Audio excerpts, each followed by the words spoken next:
Esta semana, el presidente Boric y su ministro de Hacienda, Mario Marcel, se anotaron un nuevo fracaso en su agenda económica y tributaria. Se trata de la medida denominada de repatriación de capitales, aplicada en el marco de la nueva Ley de Cumplimiento de Obligaciones Tributarias, que buscaba que contribuyentes declararan bienes y rentas que mantienen el extranjero y que contemplaba, según las proyecciones de Marcel, una recaudación para el fisco de Chile de 700 millones de dólares. ¿Qué pasó? Las proyecciones de Marcel fallaron nuevamente. A días de cumplirse el plazo para efectuar la declaración respectiva, los bienes y rentas declaradas solo alcanzarían a cubrir un 6% del objetivo de recaudación que el ministro Marcel se planteó. O sea, 40 millones de dólares de los 700 proyectados. De nuevo, un error de cálculo como los de Nicolás Grau en sus fiestas universitarias, pero esta vez a nivel de gobierno nacional. En fin, también esta semana, el martes 31 específicamente, se vencía el plazo para que se integrara y sesionara el Comité de Ministros que volvería a pronunciarse sobre el proyecto minero Dominga, que a esta altura, luego de 10 años de conflicto regulatorio, no sabemos realmente qué es. Si es un proyecto minero, una disputa política, la razón de ser de unos grupetes ecologistas, el caballito de batalla ideológico de quienes nos gobiernan o qué.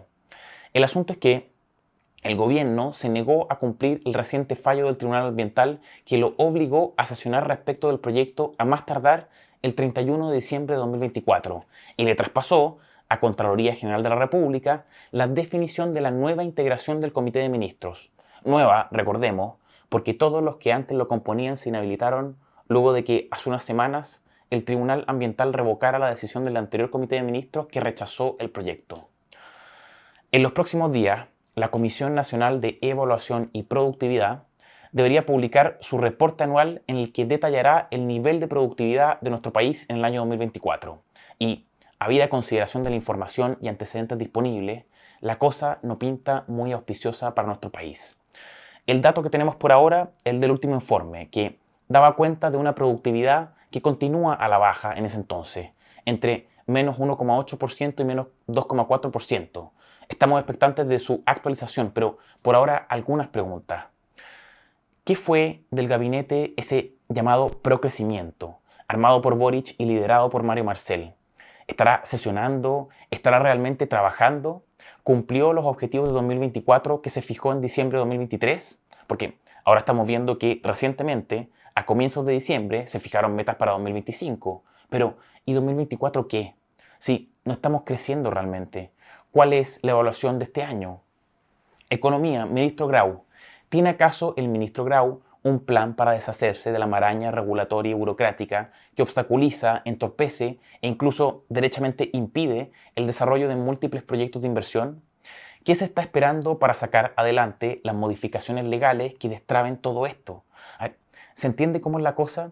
En Chile hay que destrabar el proyecto de ley que a su vez busca destrabar la regulación general que traba los demás proyectos. ¿El mercado laboral en qué? ¿Cómo es que todavía no se entiende la importancia capital que tiene su urgente flexibilización? ¿Tiene el Ministerio del Trabajo conducido por Janet Jara algo más en agenda que la reforma de pensiones? ¿O es que ahí se agota todo? O sea, literalmente en aquella parte de la vida en que no se trabaja. En fin, ¿por qué nos preguntamos todo esto?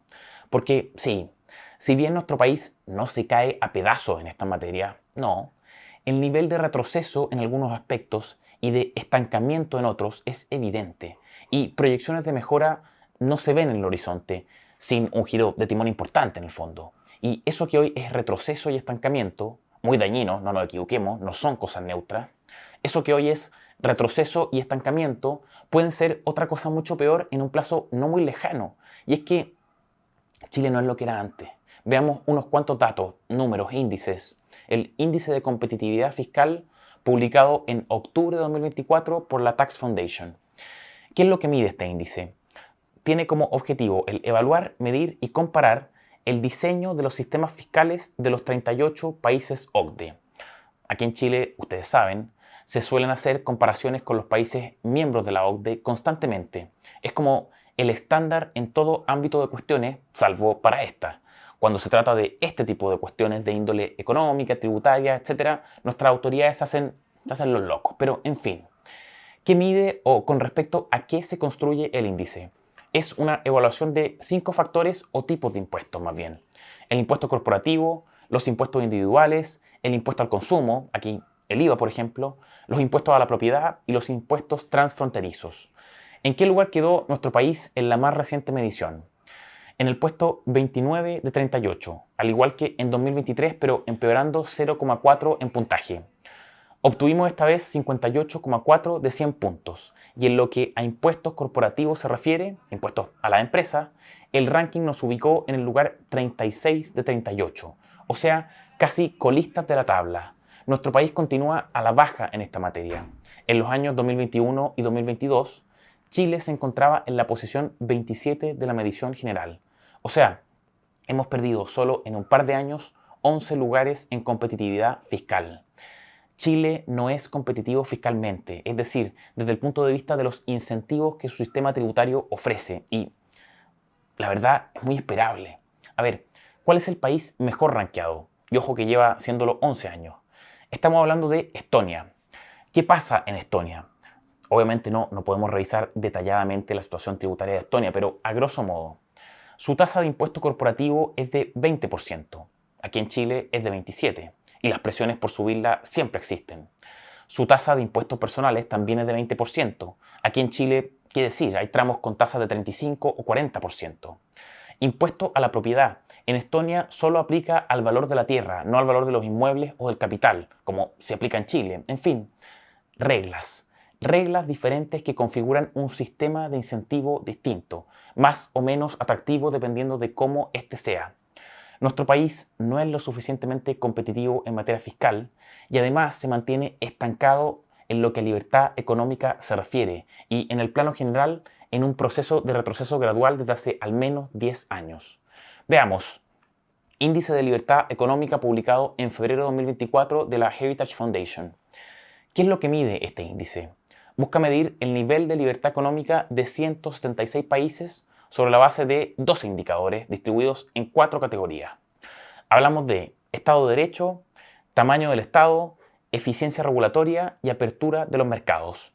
Y los 12 indicadores, decíamos, corresponden a derechos de propiedad, integridad gubernamental, efectividad y eficiencia del sistema judicial, gasto fiscal, carga fiscal, salud fiscal, libertad para negociar, libertad laboral, mucho ojo con esto, libertad de política monetaria, libre comercio, libertad de inversión y libertad financiera. Entonces, sobre la base de esos 12 indicadores, se ubican a los 176 países evaluados en una escala de puntos del 0 al 100, en donde 0 corresponde a un país con ausencia total de libertad económica y 100 a otro país con libertad económica total, pudiendo existir entre uno y otro polo países libres como Singapur, Suiza e Irlanda, otros mayormente libres, algunos moderadamente libres, muchos mayormente no libres y otros derechamente reprimidos como Corea del Norte, Cuba y Venezuela, casualmente todos regímenes comunistas de partido único. ¿Qué pasa con Chile en este ranking? Con 71 puntos, nuestro país se ubica en la posición número 21 de 176. Lógicamente, podría decirse que bien, dentro del top 30 en un universo de casi 180 países es bueno. Y sobre todo si se considera que mejoramos un puesto en relación con 2023. Sin embargo, lo que sucede es que en esta materia venimos en caída libre desde 2014. Y es que en 2013 estuvimos en los 79 puntos de libertad económica hasta que comenzó la debacle que nos tiene hoy con 8 puntos menos en la escala que en ese entonces. Además, hay que decirlo, hace no tanto tiempo, en 2012, Chile fue el 7º país en este ranking, el 7º mejor posicionado en el mundo. Y resulta que ahora somos 21. O sea, hemos perdido en promedio más de un lugar por año que ha pasado desde esa fecha. Y este índice no es el único que nos ha medido. El Fraser Institute también ratifica la tendencia chilena, y es que de 2023 a 2024 nuestro país retrocede 6 lugares, pasando del 33 al 39 de un total de 165 países medidos. Una tendencia que, si se observa en un plazo más extenso, se vuelve drástica, brutal, evidente. Como se muestra en el gráfico, se trata de la calificación más baja desde 1990, anotándonos además solo en los últimos 5 años una bajada de 27 puestos, caída libre. ¿Qué nos debería preocupar particularmente del primero de estos índices? Miren, los dos indicadores en que peor nos encontramos son libertad de trabajo y libertad de inversión. 58 y 60 puntos respectivamente. Y en el primero de esos, en libertad de trabajo, estamos peor que el promedio mundial. O sea, peor que el promedio de esos 176 países que mide el índice. Cuando este índice habla de libertad de trabajo, se refiere a la posibilidad de que los individuos encuentren oportunidades de trabajo, la posibilidad de que las empresas contraten libremente y que las mismas puedan desprenderse de trabajadores cuando ellos ya no sean necesarios. Indica además esto último. Esto último, desprenderse de trabajadores, es esencial para lograr los objetivos de productividad en la empresa y el crecimiento económico sostenido del país.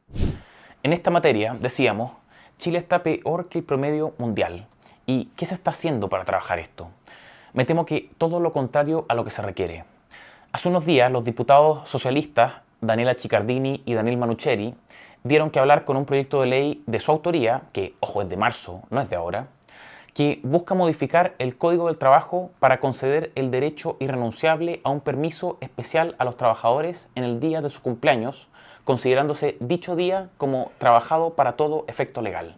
O sea, un derecho irrenunciable a ausentarse del trabajo para el cumpleaños, pero con paga, por supuesto. Se trató de una noticia que generó una polémica acotada, sobre todo creo yo por quienes son los autores del proyecto de ley, pero que, sin embargo, lo que nos ha mostrado es que este proyecto de ley forma parte de una serie de iniciativas legales que, muy en la línea con lo que es nuestra regulación laboral actual, apuntan a seguir rigidizando y asfixiando el mercado laboral que, repetimos, es el ámbito en el que peor se ubica nuestro país en los índices que recién comentábamos. Veamos, proyecto de ley boletín número 15446-13, que modifica el Código del Trabajo para elevar las exigencias de la causal de despido por necesidades de la empresa. ¿Quién está detrás nuevamente? La socialista Daniela Chiccardini. ¿Y qué es lo que se busca en concreto con el proyecto? Dificultar que las empresas puedan recurrir a la causal de necesidades de la empresa para despedir trabajadores cuando así lo requieran. ¿Y cómo es que este proyecto busca dificultar aquello? Estableciendo condiciones y requisitos intransigentes para que se configure la causal de necesidades de la empresa. Los requisitos ahora serían los siguientes. Mire, anote. Primero, que la necesidad se funde en un antecedente técnico o económico de carácter permanente y se trate de circunstancias graves o irremediables en que se encuentre el empleador. Segundo, que dicha necesidad sea de carácter objetivo, exigiendo en todo caso de la concurrencia de hechos o circunstancias que la hagan procedente. Es decir, se trata de una causa ajena a la conducta contractual o personal del trabajador y de la mera voluntad del empleador. Luego, que el despido sea necesario, dicen los redactores, y que el trabajador no sea reemplazado con posterioridad a él. Y por último, que todas esas circunstancias se acrediten fehacientemente por el empleador en el momento de la comunicación del despido. A ver, primero, pareciera ser que, de base, existiría algo así como el derecho a mantenerse contratado en una empresa. O sea, que existiría el derecho a formar parte y permanecer en una organización todo lo que se quiera. ¿Desde cuándo? A ver, uno lo que tiene es derecho a buscar libremente un empleo y a no ser discriminado arbitrariamente en la contratación. Pero a mantenerse como parte de una organización, ¿por qué? ¿Con qué título? Segundo, ¿quiénes son estos legisladores para definir lo que es necesario para una organización y qué no es necesario? ¿De dónde salieron estos diputados que se creen capaces de conocer las necesidades de una empresa mejor que la misma empresa en cuestión? En el fondo, lo que está detrás de este tipo de iniciativas es el afán por planificarlo todo. ¿Qué es esto de que la necesidad se funde en un antecedente económico permanente del que habla el proyecto?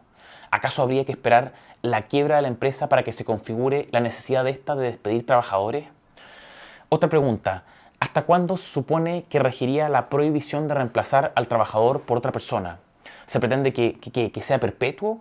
¿Qué pasa si, por ejemplo, la empresa aumenta su demanda y se vuelve necesario contratar más personal? La economía y el mercado son cuestiones dinámicas que cambian constantemente. Los comportamientos humanos, por supuesto, también. ¿Qué creen saber los diputados para una prohibición de este tipo? En fin, yo sé que todas estas ideas suenan bien a buenas y a primeras porque la lógica paternalista y rígida de nuestro sistema laboral está enquistada en buena parte de la sociedad chilena, tanto como el gusto por el consumo. Sin embargo, Son este tipo de cosas las que nos mantienen en el subdesarrollo, las que empujan a la informalidad laboral, las que disminuyen las ofertas de empleo y encarecen los costos de contratación. En fin, iniciativas legales como estas en tramitación, avanzando, hay montones.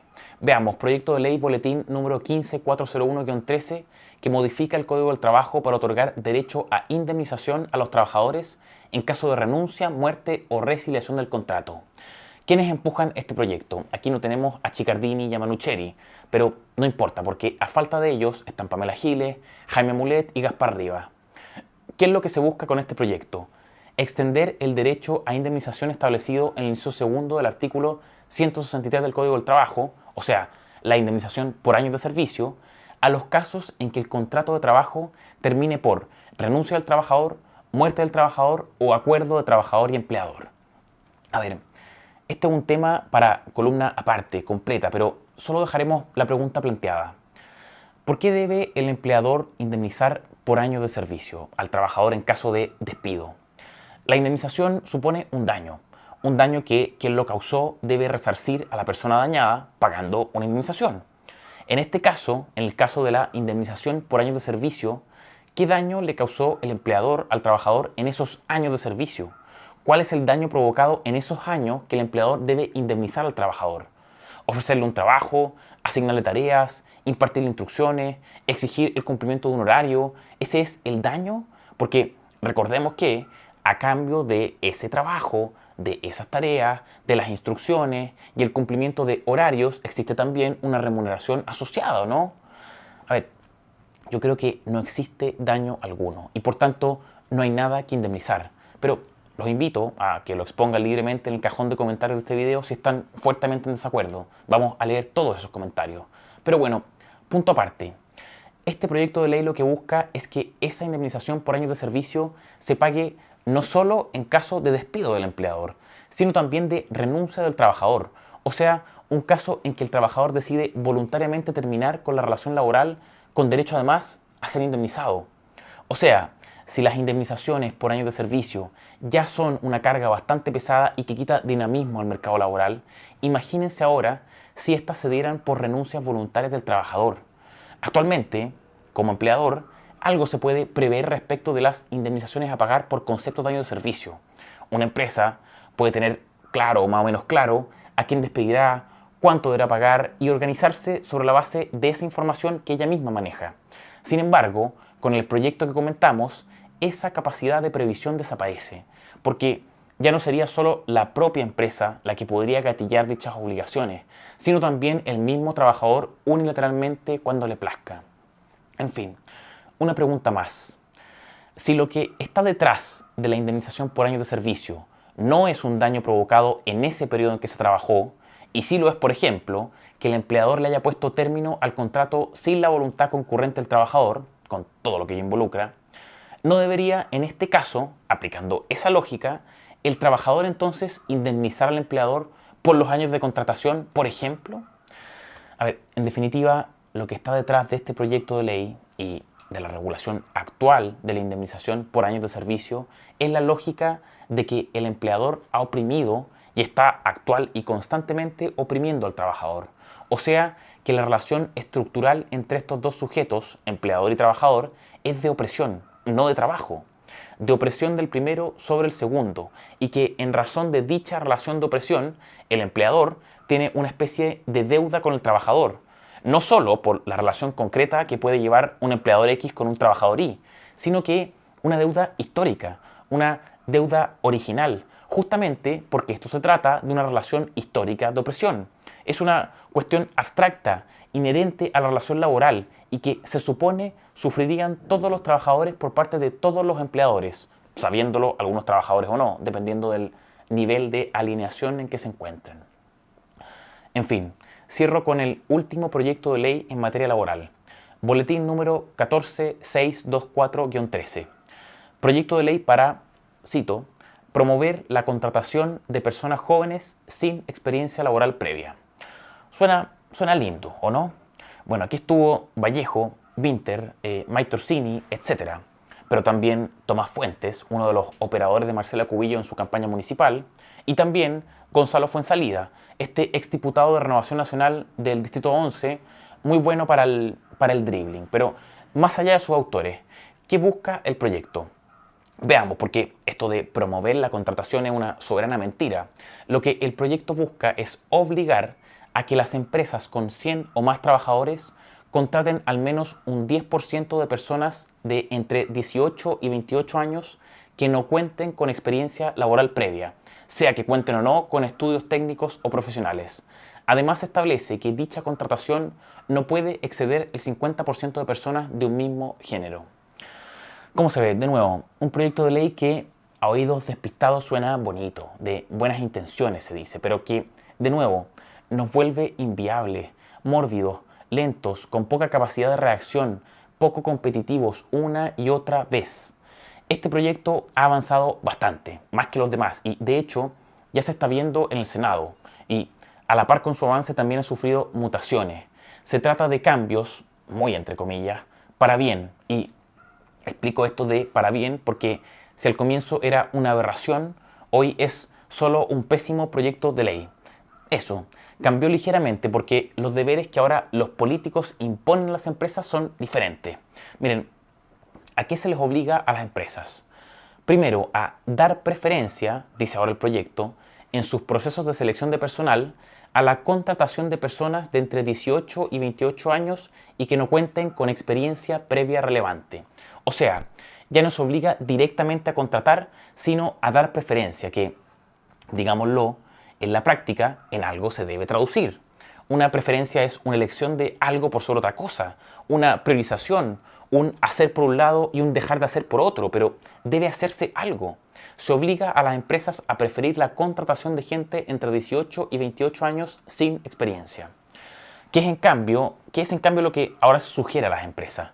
Que a propósito de dichas contrataciones, en que se deba preferir a jóvenes sin experiencias, se alcance al menos el 10% de sus trabajadores con aquellas condiciones. Decíamos, edad entre 18 y 28 y ausencia de experiencias, y que se haga además en forma paritaria.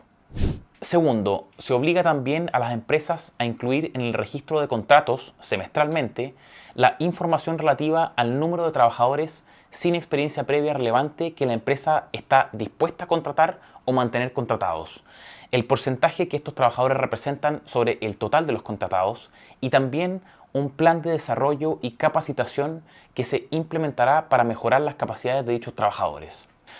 Tercero, las empresas deberán otorgar al trabajador las facilidades y condiciones necesarias para acceder a la nivelación de la escolaridad en sus niveles básico y medio. ¿Por qué? No lo sé. ¿De dónde se inventan ese deber? Tampoco. Y cuarto, deberán además informar trimestralmente a las oficinas públicas o privadas de intermediación laboral existentes en la comuna de las vacantes o posibilidades de contratación de trabajadores en las condiciones que ya mencionamos, jóvenes entre 18 y 28, sin experiencia laboral y preferiblemente con paridad de sexos. En fin, nos referimos solo a un par de iniciativas legales que, creo yo, explican muy bien la posición de Chile a nivel mundial en esta materia. Este es el plan laboral para transformarse en potencia. Más feriados, más indemnizaciones, más garantías de no despido, más cuotas, y del trabajo propiamente tal ni se habla. De incentivos para emprender tampoco, de diseño de un sistema tributario atractivo para invertir menos.